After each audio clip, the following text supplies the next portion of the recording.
warahmatullahi wabarakatuh. Perkenalkan, saya Zerli Puspitasari dengan NIM 22205011058 dari kelas 2251B KPI.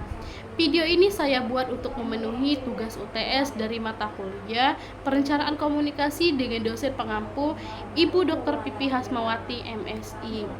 Nah, langsung saja saya akan menjelaskan tentang perencanaan komunikasi. Nah, apa sih perencanaan komunikasi itu? Perencanaan komunikasi itu adalah pernyataan tertulis mengenai serangkaian tindakan tentang bagaimana suatu kegiatan komunikasi dilakukan agar mencapai perubahan perilaku yang sesuai keinginan kita. Nah, lanjut ya. Di perencanaan komunikasi itu ada 3 kebutuhan. Yang pertama itu apeksi. Apeksi itu suatu kebutuhan komunikasi karena ingin mendapatkan atau memberi kasih sayang.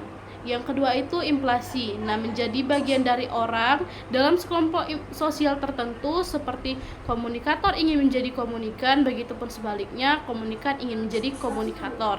Dan ketiga itu ada kontrol. Nah, kontrol ini berusaha mempengaruhi atau mengendalikan emosi yang saling mempengaruhi dan memberikan umpan balik. Selanjutnya, mengapa perencanaan komunikasi itu sangat penting? Karena berhasil atau tidaknya komunikasi di sebuah organisasi atau perusahaan tergantung dari perencanaan komunikasinya untuk menciptakan citra positif bagi perusahaan tersebut. Selanjutnya adalah kebijakan komunikasi. Nah, kebijakan komunikasi ini ada implinsip dan eksplinsip. Nah, implinsip ini kebijakan komunikasi yang dibuat di setiap negara itu berbeda, baik sosial, budaya, kebiasaan, dan lain-lain. Nah, itulah mengapa penting untuk memahami penata budaya. Yang selanjutnya itu ada eksplinsip, adalah kebijakan komunikasi yang diatur dalam undang-undang, diatur dalam hukum dan undang-undang. Sebagai contoh, itulah masyarakat harus tahu hukum berbicara agar tidak salah dalam perkataan. Nah, kenapa sih kebijakan komunikasi itu harus ada? Karena dalam berkomunikasi itu ada tujuan. Maka jika tidak melakukan eksplinsip dan implinsip ini, maka hal itu tidak akan terjadi. Nah, tujuan kebijakan komunikasi ini yang pertama itu tujuan kebijakan adalah mengimplementasikan dan dalam penggunaan media dan pesan agar sesuai dengan tujuan. Yang kedua itu mampu membentuk prinsip untuk penyampaian komunikasi.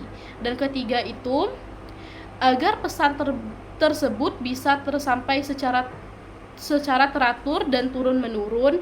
Dan selanjutnya yang terakhir itu agar mampu menginformasikan pesan, yaitu agar komunikasi bisa diterima dengan nyaman dan baik dan mampu mengartikan komunikasi. Selanjutnya, bagaimana mengatasi agar membuat perencanaan komunikasi dengan baik? Nah, yang pertama itu menggunakan kebijakan komunikasi. Nah, perencanaan komunikasi diawali dengan kebijakan komunikasi yang diperlukan karena luas untuk menghandle ketidakseimbangan informasi. Karena aktivasi komunikasi itu banyak sehingga tidak bisa dikontrol. Dan kedua itu makin tajamnya information flow di kalangan elit dan non-elit. Nah, apa sih information flow ini? Information flow ini adanya kesenjangan informasi yang semakin tinggi, seperti antara orang pintar dan bodoh, miskin dan kaya. Yang ketiga itu sumber daya manusia yang tidak efisien, komunikasinya yang tidak efektif. Nah, yang terakhir itu yang keempat adanya konvergensi media. Nah, konvergensi media ini perubahan media konvensional tetapi tidak menggunakan media lama.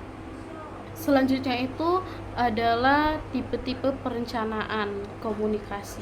Nah, tipe-tipe perencanaan komunikasi ini yang pertama adalah perencanaan strategi. Nah, perencanaan strategi ini adalah rencana jangka panjang mengacu pada kebijakan agar mencapai tujuan jangka panjang dan menjadi kerangka dasar untuk perencanaan jangka yang pendek.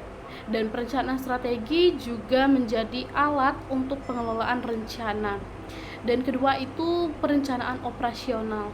Nah, perencanaan operasional ini adalah rencana jangka pendek untuk perencanaan komunikasinya dan lebih diukur dari sistematis tahapan-tahapannya.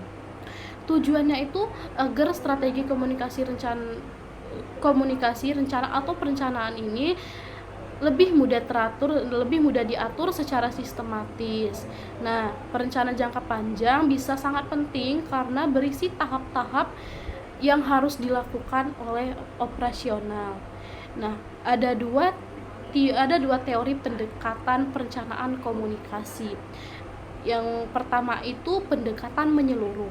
Nah, pendekatan ini dibuat menjadi strategi atau operasional melakukan pendekatan ini. Nah, kenapa sih harus diperlukan pendekatan ini? Karena untuk membuat suatu kebijakan komunikasi itu bisa diukur dengan baik dan dimasukkan dalam planning komunikasi.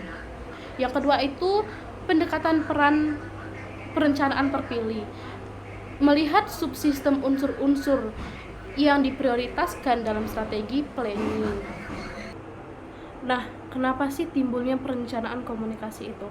Timbulnya perencanaan komunikasi itu yang pertama untuk menghindari terjadinya konflik di dalam masyarakat. Yang kedua itu untuk adanya komparatif sesuai responsibility atau pertanggungjawaban antar masyarakat. Yang ketiga itu karena adanya instruktur humannya. Mungkin itu saja materi yang dapat saya jelaskan tentang perencanaan komunikasi. Semoga kita bisa memahami materi tersebut. Saya Zerli Puspitasari pamit undur diri. Wassalamualaikum warahmatullahi wabarakatuh.